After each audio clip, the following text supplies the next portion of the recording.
आज आपके क्लास में कुछ खास ही होने वाला है, तो जितने लोग भी हो जुड़ जाएंगे चैनल में। और आप लोग जो भी वीडियो डाला जाएगा आज का वीडियो ज़्यादा लंबा आपका बनने वाला नहीं है, क्योंकि आज हम लोग जो आपका ये 6 चैप्टर है उसमें कहीं ना कहीं संपूर्ण एक ग्राफ होता है, उस ग्राफ को लेकर के आए हैं कि आपको कौन कौन सी चीज़ें मिलती है। और उसमें हम लोग को जो डाटा यानी जो छोटे मोटे संख्या वाली चीज़ है, ईस्वी वगैरह है, ये सारी चीज़ों को हम लोग शुरू से एंड तक देखेंगे कि आप लोग को यानी आपका 50% ऑब्जेक्टिव आज क्लियर हो जाएगा, जो इम्पोर्टेंट है आपके एग्ज़ाम के लिए।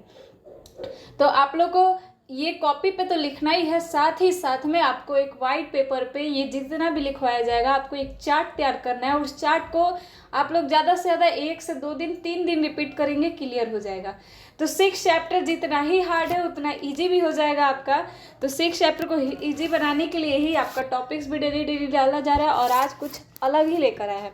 तो स्टार्ट करते हैं हम लोग अपना चैप्टर 6 वंशागति का आणविक सिद्धांत। और इसमें जैसे हमने स्टार्टिंग किया था, तो ये आपका जो चार्ट तैयार किया गया है, इसमें सबसे पहले जो लिखा हुआ है, इसमें दिया हुआ है क्षार न्यूक्लियोटाइड की संख्या 5 गुना 174 बैक्टीरियोफेज। अगर हम बैक्टीरियोफेज की बात करें, जो लिखा हुआ है 5 गुना 174, तो इसमें सिंगल स्ट्रैंड पाए जाते हैं, इसमें डबल स्ट्रैंड नहीं होते हैं, इसमें सिंगल स्ट्रैंड होते हैं। और सिंगल स्ट्रैंड होने की वजह से इसमें हम लोग को संख्या देखना है, तो आपके क्षार या न्यूक्लियोटाइड की संख्या एक 5 गुना 174 बैक्टीरियोफेज में 5386 होता है। कितना? 5386। वही बात करें दूसरे बैक्टीरियोफेज जो लेम्डा बैक्टीरियोफेज है, इसमें 48502। शायद हमारा एनसीईआरटी जो है आप लोग के क्लास 12th का एनसीईआरटी के बुक में बिहार बोर्ड वाले में कुछ मिस्टेक हुआ है, और वो मिस्टेक आपका जो हुआ है,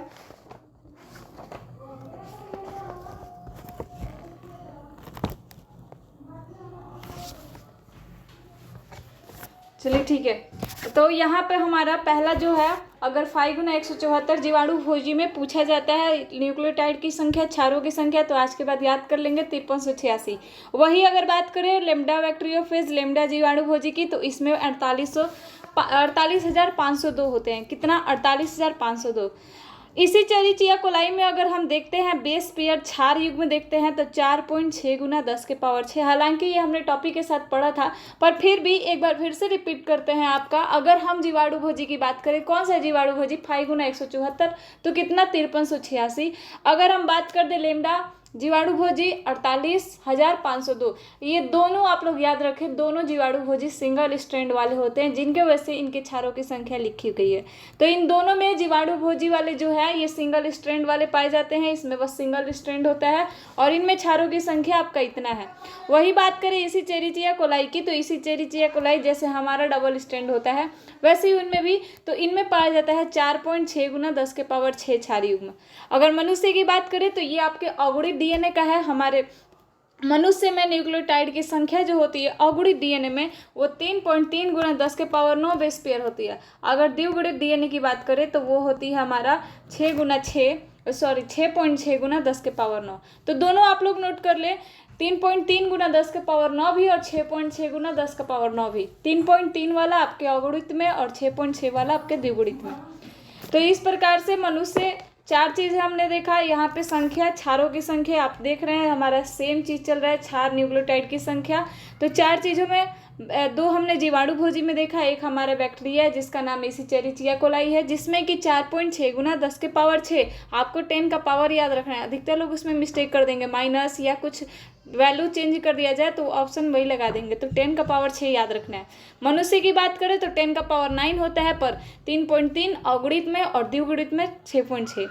आगे हम देखते हैं वाटसन डीएनए क्रिक मॉडल कब दिया गया। तो वाटसन डीएनए क्रिक मॉडल आपका दिया गया है 1953 में। और वाटसन क्रिक डीएनए मॉडल हम देखे थे कि हम लोग का क्रिक मॉडल जितना भी डीएनए में काम होता है, जैसे भी उसका मॉडल तैयार किया गया, जैसे स्ट्रक्चर होते हैं, वो सारे चीज़ों को समझाए हुए हैं कौन? वाटसन और आपके क्रिक। दूसरा चीज़ है नोबेल प्राइज कब दिया गया वाटसन क्रिक और विल्किंस को। विल्किंस आपको याद होगा, विल्किंस के बारे में हमने पढ़ा था कि इन्होंने एक्सरे तैयार किया था, तो एक्सरे में आधा ग्राफ तो इन्होंने ही तैयार कर दिया था, जिसकी वजह से वाटसन और क्रिक को आसानी हुई डीएनए मॉडल देने में।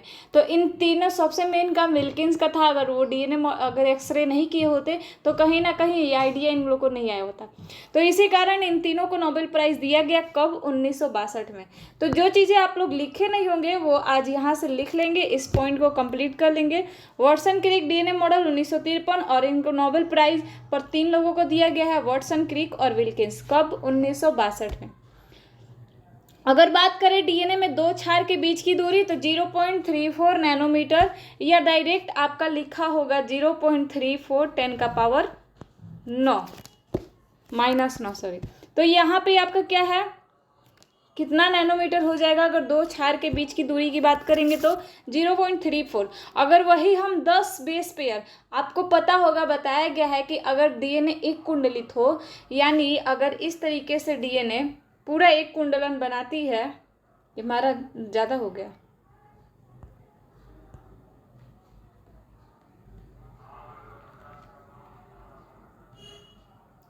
हाँ ये आपका एक कुंडलित है,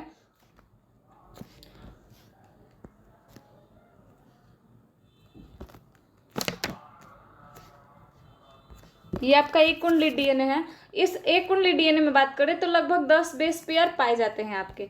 कितने पाए जाते हैं, 10 बेस पेयर।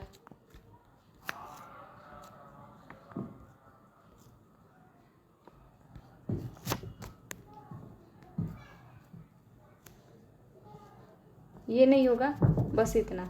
ये आपका एक कुंडली डीएनए है जिसमें 10 बेस पेयर पाए जाते हैं। अगर इनकी दूरी की बात की जाए तो ये इनकी दूरी 3.4 नैनोमीटर होता है। तो डीएनए के अगर बात करें हम तो दो क्षार के बीच की दूरी 0.34 नैनोमीटर। अगर 10 पेयर वाले एक कुंडलित डीएनए में 10 बेस पेयर होता है, 10 क्षार युग्म होता है, और उनके बीच की दूरी की बात करें तो 3.4 नैनोमीटर। हाइड्रोजन बॉन्ड किनके बीच, अगर एडेनिन थाइमिन हो सकता है, थाइमिन की जगह यूरेसिल हो, तो एडेनिन के साथ थाइमिन जुड़े या आपका यूरेसिल जुड़े, हमेशा कितने बॉन्ड से जुड़ेगा, डबल बॉन्ड। तो इसीलिए यहाँ 2 लिखा हुआ है। कितना बंध से जुड़ेगा आपका, द्विबंध से। कितना बंध से जुड़ेगा आपका, द्विबंध से। हाइड्रोजन बॉन्ड अगर एडेनिन थाइमिन के बीच बात की जाए तो 2, एडेनिन यूरेसिल के बीच भी बात की जाए तो कितना बॉन्ड होगा, 2। हाइड्रोजन बॉन्ड अगर ग्वानोसिन साइटोसिन के बीच कितने पाया जाता है तो 3 होता है। उसके बाद डीएनए की लंबाई किसमें, मनुष्य में, तो हमारे शरीर में डीएनए की लंबाई जो होती है वो आपकी 2.2 मीटर होती है। उसके बाद डीएनए की लंबाई ई कोलाई में, अगर ई कोलाई बैक्टीरिया की बात करें तो ये आपका एनसीईआरटी में जब हम लोग डीएनए पैकेजिंग पढ़ रहे थे तो इस टॉपिक में हमने देखा था कि मनुष्य में 2.2, जबकि एक ई कोलाई बैक्टीरिया में 1.36 मिलीमीटर होता है। कितना, 1.36 मिलीमीटर। उसके बाद क्षार युग्म न्यूक्लियोसोम। न्यूक्लियोसोम कैसी संरचना है आपका, जब हिस्टोन और डीएनए आपस में जुड़ जाते हैं तो उसी संरचना को हम क्या कहते हैं, न्यूक्लियोसोम। और एक न्यूक्लियोसोम में कितना बेस पेयर होता है, लगभग 200। कितना होगा आपका, कितने क्षार युग्म पाए जाते हैं एक न्यूक्लियोसोम में, 200 पाए जाते हैं। अब देखेंगे 200 कैसे पाए जाते हैं। ये आपका अष्टक हिस्टोन पर, अष्टक हिस्टोन आपको एक गोला हुआ संरचना दिखा होगा एनसीईआरटी में, और एक ऐसी संरचना होगी। ये जो आपका हिस्सा है ये हमारा H1 हिस्टोन है। कौन सा है, H1 हिस्टोन, HI। और ये हमारा है अष्टक हिस्टोन। तो अगर इस अष्टक हिस्टोन की बात करें तो इस अष्टक हिस्टोन पर केवल 146 क्षार युग्म पाए जाते हैं। कितना, 146 क्षार युग्म। और वो आपको जो हिस्सा दिखता है ये वाला डीएनए गोले के साथ जुड़ा हुआ इस तरीके से, तो केवल इस हिस्से पर 54 क्षार युग्म पाए जाते हैं।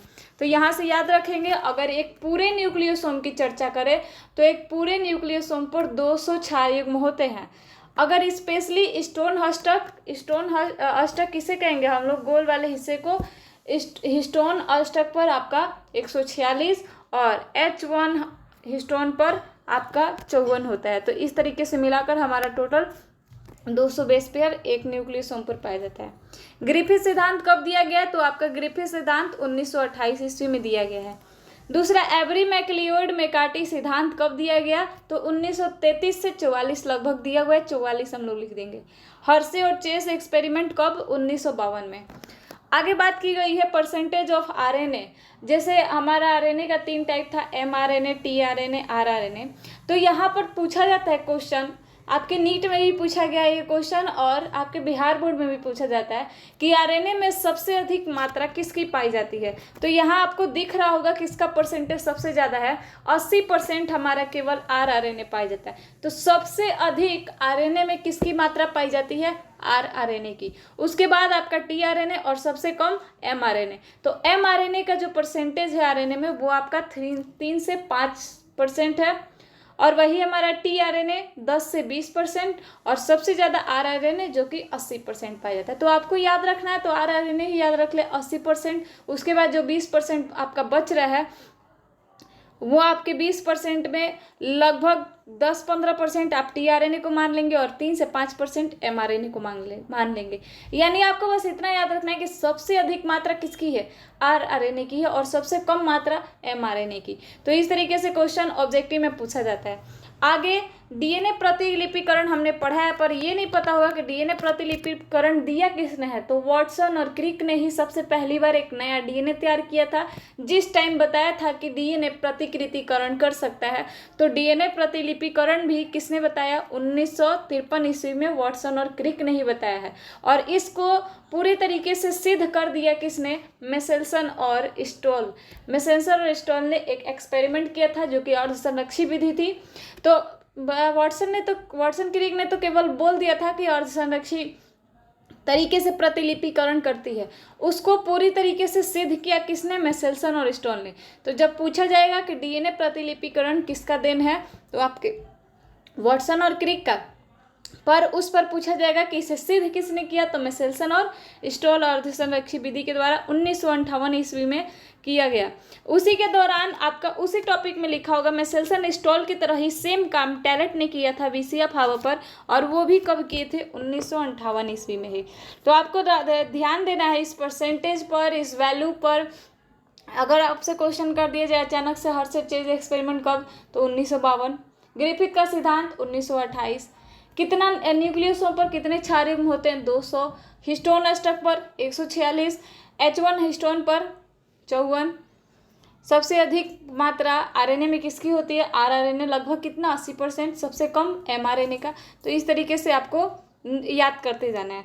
उसके बाद एमआरएनए 3' पर एडेनिन। आपको एक डायग्राम कल आपका जब वीडियो बना है, कल का वीडियो जिसमें हमने अनुलेखन की इकाई पढ़ा है, तो अनुलेखन में आपको दिखा होगा एनसीईआरटी के डायग्राम पर कि लास्ट में कुछ एमआरएनए जब बना है तो उसमें 200-300 कुछ लिखा हुआ है। एमआरएनए जब बनता है तो उसके 3 पर लगभग 200 से 300 एडेनिन जुड़ जाते हैं। कितने एडेनिन जुड़ते हैं, 200 से 300 पुच्छन हिस्से पर। तो इस तरीके से आपको याद रखना, ये क्वेश्चन पूछा जाता है कि एमआरएनए के 3 पर कितने एडेनिन जोड़ दिया जाता है, तो 200 से 300। उसके बाद आपने कोडोन पढ़ा होगा। तो कोडोन जो आपका शब्द है, ये कोडोन शब्द सबसे पहली बार गेओर्ग गैमोन ने दिया था। कब, 1954 ईस्वी में। कब दिया गया है, 1954 ईस्वी में। गेओर्ग गैमो द्वारा सबसे पहले कोडोन शब्द दिया गया है 1954 में। Number of codon, total codon होते कितने हैं, तो टोटल कोडोन हमारे 64 होते हैं। उसके बाद स्टॉप कोडोन आपके कितने होते हैं, जो काम एमिनो अम्ल का कोडोन का काम जो करते रहता है, उनको रोकने वाले कोडोन कितने होते हैं, तो 3 कोडोन होते हैं जो स्टॉप कोडोन होते हैं, कुछ नहीं करते। Percent of rRNA in ribosome, ये क्वेश्चन पूछा गया है। आरआरएनए में राइबोसोम की कितनी मात्रा पाई जाती है। आरआरएनए में 2 चीज़ें पाई जाती हैं आपकी, एक प्रोटीन और दूसरा राइबोसोम। 65% उसमें राइबोसोम पाए जाते हैं और आपका 35% जो होते हैं आरआरएनए में प्रोटीन पाए जाते हैं। उसके बाद ओपेरॉन मॉडल सबसे पहली बार जैकब मोनाड ने दिया था 1961 में, और डीएनए अंगुली छापी या डीएनए फिंगरप्रिंट 1984 ईस्वी में एलेक्स जेफरी द्वारा दिया गया। तो इस तरीके से आपका एक समझे कि पूरे चैप्टर का ग्राफ है, पूरा तैयार किया गया है, जिसमें पता नहीं कितने पॉइंट्स होंगे, ये तो नहीं पता है, पर आपको ये पूरी तरीके से लिख लेना है। अगर कभी भी आपसे कोई पूछ देता है कि इस जीवाणु भोजी में कितने क्षार होते हैं, कितने न्यूक्लियोटाइड होते हैं, मनुष्य के डीएनए की लंबाई कितनी होती है, एक ई कोलाई बैक्टीरिया के डीएनए की लंबाई कितनी, लंबाई कितनी होती है, उसमें कितने बेस पेयर पाए जाते हैं, वाटसन क्रिक को नोबेल प्राइज़ कब दिया गया, 1962 में। तो इस तरीके से आपको याद रखना है। नॉर्मल कुछ ऐसे ऊपरी क्वेश्चन जो कभी भी लोग पूछ सकते हैं नॉलेज को चेक करने के लिए। तो ये आपके इस चैप्टर का आज थोड़ा कुछ हट के वीडियो डाला हुआ है, और समझे तो एक पूरी तरीके से ग्राफ डाला हुआ है। तो पढ़ने के बाद कमेंट लाइक कर देंगे आप लोग सब लोग, और शेयर भी कर देंगे। अगर हो सकता है कोई और भी 12th में होगा फ्रेंड्स वगैरह में, तो आप लोग उसको शेयर कर देंगे। बाकी इसी तरीके से जो आपका टॉपिक ये चैप्टर चल रहा है, आगे का जो हमारा टॉपिक बाकी है वो हम नेक्स्ट वीडियो में उस टॉपिक को क्लियर करेंगे।